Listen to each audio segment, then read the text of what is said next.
Voici mon message. Beaucoup de gens sont épris, emballés dans leur tradition. Certaines personnes sont même prêtes à tuer pour leur tradition, leur culture et leur coutume. Et on se pose la question de savoir si c'est la tradition qui définit l'homme ou bien c'est l'homme qui définit la tradition. Si c'est l'homme qui est propriétaire de la tradition ou c'est la tradition qui est propriétaire de l'homme. Oui, on se pose ce genre de questions quand on voit comment certaines personnes sont attachées à leur tradition et à leur religion, et puis à leur culture.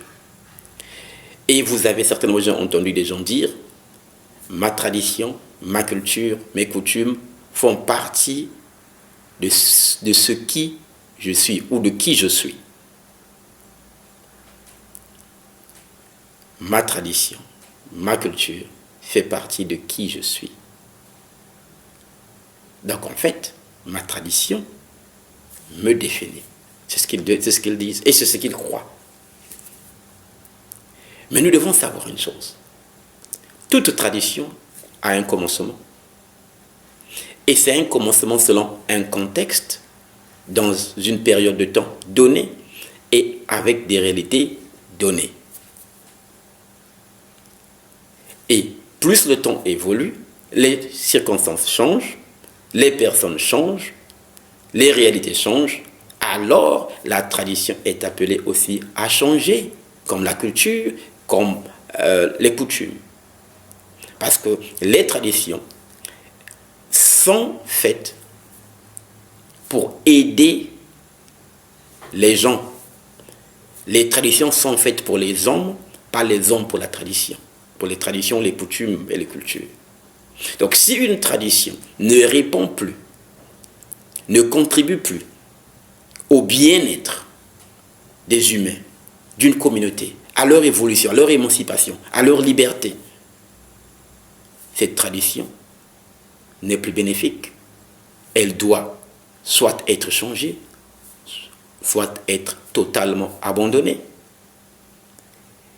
Le prince Hakim, dans Un prince à New York, a dit « Il est de tradition que la tradition change. » Les traditions ne sont pas des choses statiques. Les traditions changent. Si vous considérez vos traditions d'aujourd'hui, vous vous rendez compte que 50 ans avant, 100 ans avant, cette tradition à laquelle vous vous attachez jusqu'au point de mourir ne ressemblait pas à ce qu'elle est aujourd'hui. Elle a parfois totalement changé. Il n'est donc pas sage d'attacher son identité à une tradition, une culture ou une coutume. Car ce ne sont que des choses extérieures que les hommes ont fait. Jésus a dit « Je suis le Seigneur du sabbat » ou le maître du sabbat. Et il a ajouté « Le sabbat a été fait pour l'homme, pas l'homme pour le sabbat ». De la même façon, je dis, les traditions, les cultures, les coutumes ont été faites pour les hommes. Mais les hommes n'ont pas été faits pour les cultures, les traditions et les coutumes. Ce n'est pas le cas. Quand vous comprendrez cela, vous ne vous attachez pas de façon ardente à une tradition, une culture, quand vous voyez qu'elle ne contribue pas à l'évolution, au développement, à la paix, à l'unité d'une communauté ou de l'humanité. Vous comprendrez que, oui, c'était une tradition bonne à l'époque où elle était créée, dans les circonstances et les conditions étaient créées, dans ces réalités-là. Mais aujourd'hui, considérons un nouveau contexte, un nouvel environnement, des temps nouveaux. Cette tradition n'est plus applicable, car elle n'est plus bénéfique. Ceci est très important, car beaucoup de gens souffrent à cause des traditions antérieures qui ont traversé le temps, ne sachant pas que, ayant traversé le temps, elles sont aussi devenues obsolètes,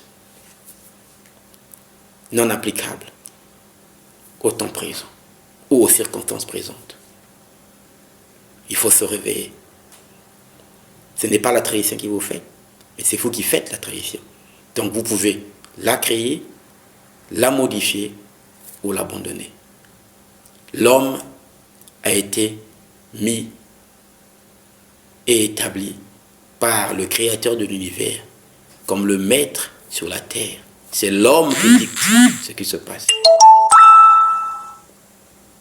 Ce ne sont pas les traditions qui dictent à l'homme ce que l'homme est ou ce que l'homme doit faire.